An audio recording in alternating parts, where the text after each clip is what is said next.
Welcome to Anu's learning area. Historical ടൂറിസത്തിലെ അടുത്തൊരു ടോപ്പിക്കാണ് criteria for listing of conservation of historical sites.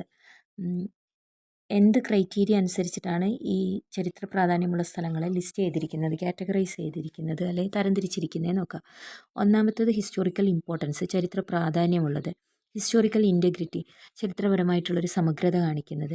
Historical background, ചരിത്രപരമായിട്ടുള്ള പശ്ചാത്തലം. ഇതിൻ്റെയൊക്കെ അടിസ്ഥാനത്തിലാണ് ഈ ഹിസ്റ്റോറിക്കൽ സൈറ്റ്സിനെ സംരക്ഷണ പട്ടികയിൽ ഉൾപ്പെടുത്തിയിരിക്കുന്നത്. A properties historical importance refers to the significance of a property to the history, architecture, archaeology, engineering or culture of a locality, state or country.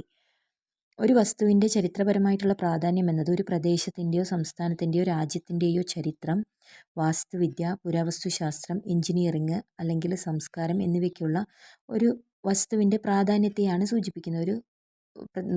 ഒരു നിശ്ചിത പ്രദേശത്ത് ഈ ഒരു ചരിത്ര സ്മാരകത്തിന് എത്രത്തോളം പ്രാധാന്യമുണ്ട്, അത് ഏത് രാജ്യത്താണ്, ആ ഹിസ്റ്റോറിക്കൽ സൈറ്റിൻ്റെ ചരിത്രം എന്താണ്, ഇപ്പോൾ ഒരു ബിൽഡിംഗ് ആണെങ്കിൽ, ഇപ്പോൾ എക്സാമ്പിളായിട്ട് നമ്മൾ ഹംപിയാണ് കൺസിഡർ ചെയ്യുന്നതെങ്കിൽ ആ ഹംപി നിലനിൽക്കുന്ന ആ ഒരു പ്രദേശം ഏത് സംസ്ഥാനത്തിലാണ്, ആ ഒരു പ്രദേശം ആരാണ് ഭരിച്ചിരുന്നത്, അവരുടെ ചരിത്രം എന്താണ്, രാജാക്കന്മാരുടെ ചരിത്രം എന്താണ്, അവിടെയുള്ള വാസ്തുവിദ്യ ഏത് രീതിയിലുള്ളതാണ്, അതേപോലെ തന്നെ ഒരു പ്രദേശം സംരക്ഷിക്കുന്നതുമായി ബന്ധപ്പെട്ടിട്ട് ആർക്കാണ് അധികാരമുള്ളത്, ഈ ഒരു കാര്യങ്ങൾ അതിൻ്റെ ഒരു ഇമ്പോർട്ടൻസിനനുസരിച്ചിട്ടായിരിക്കും തരംതിരിക്കുന്നത്.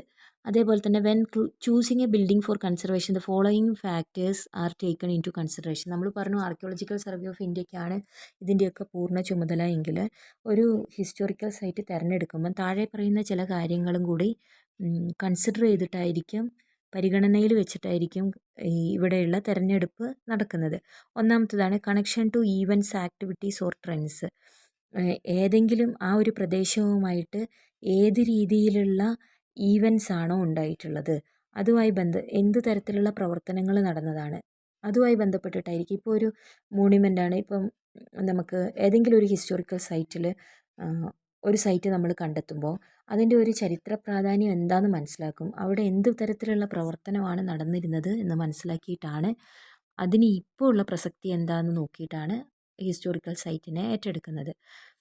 അടുത്തത് കണക്ഷൻ വിത്ത് സിഗ്നിഫിക്കൻറ്റ് ഇൻഡിവിജ്വൽസ്. ഇത് ഏതെങ്കിലും പ്രധാനപ്പെട്ട വ്യക്തിയുമായിട്ട് എന്തെങ്കിലും കണക്ഷൻ ഉണ്ടോ എന്ന് കണ്ടെത്തി. ഇപ്പോൾ അവിടെ ഞാൻ ഹംപീനെ തന്നെ പറയുകയാണ്, പലയിടങ്ങളിലായിട്ട് കുറേ മോണ്യുമെൻറ്റ്സ് ഉണ്ട്.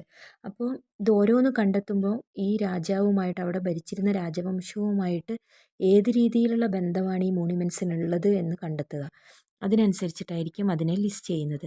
അടുത്തത് potential to yield important information such as illustrating social and economic history.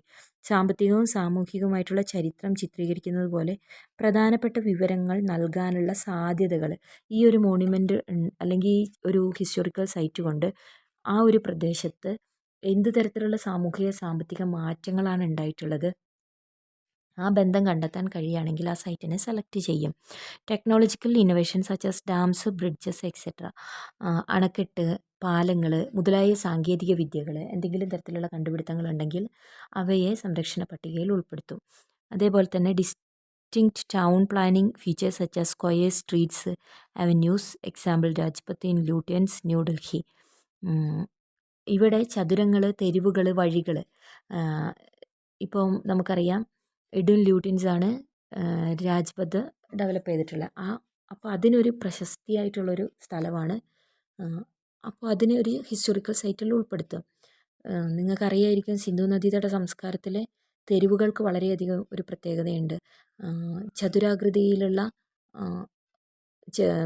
ദീർഘചതുരാകൃതിയിലുള്ള തെരുവുകളാണ് അവിടെ കാണപ്പെടുന്നത്. വളവുകളൊന്നും അവിടെ ഇല്ല. എൽ ഷേപ്പൊക്കെയാണ് പല റോഡുകളും ഉള്ളത്. അപ്പോൾ അങ്ങനെ ഇമ്പോർട്ടൻസ് ഉള്ള സ്ഥലങ്ങളും തെരുവുകളെയൊക്കെ സെലക്ട് ചെയ്യാറുണ്ട്. അടുത്തതാണ് unique physical characteristics of A design, construction or form representing the work of A master. ഒരു മാസ്റ്ററുടെ ഏറ്റവും നല്ലൊരു ഡിസൈൻ, നിർമ്മാണം, അതിൻ്റെ തനതായിട്ടുള്ള രൂപം, ഇവയൊക്കെ കൺസിഡർ ചെയ്തുകൊണ്ട് ഈ ഒരു ബിൽഡിംഗ് ആരാണ് നിർമ്മിച്ചിരിക്കുന്നത്, താജ്മഹൽ ആരാ നിർമ്മിച്ചിട്ടുള്ളത് നമുക്കറിയാം. ഷാജഹാൻ ആണെങ്കിൽ അതിൻ്റെ ശില്പിക്കാണ് അവിടെ പ്രാധാന്യം. അപ്പോൾ ആ ശില്പിയുടെ പലതരത്തിലുള്ള ഇന്ന വ്യക്തിയാണ് അത് നിർമ്മിച്ചത് എന്ന് പറയുമ്പോൾ അതിനൊരു ഇമ്പോർട്ടൻസ് ഉണ്ട്. അപ്പോൾ ആ രീതിയിലും സംരക്ഷിക്കപ്പെടാറുണ്ട് എന്നാണ് ഇവിടെ പറയുന്നത്. ഇത്രയാണ് ഈ ഒരു ടോപ്പിക്കിൽ വരുന്നത്.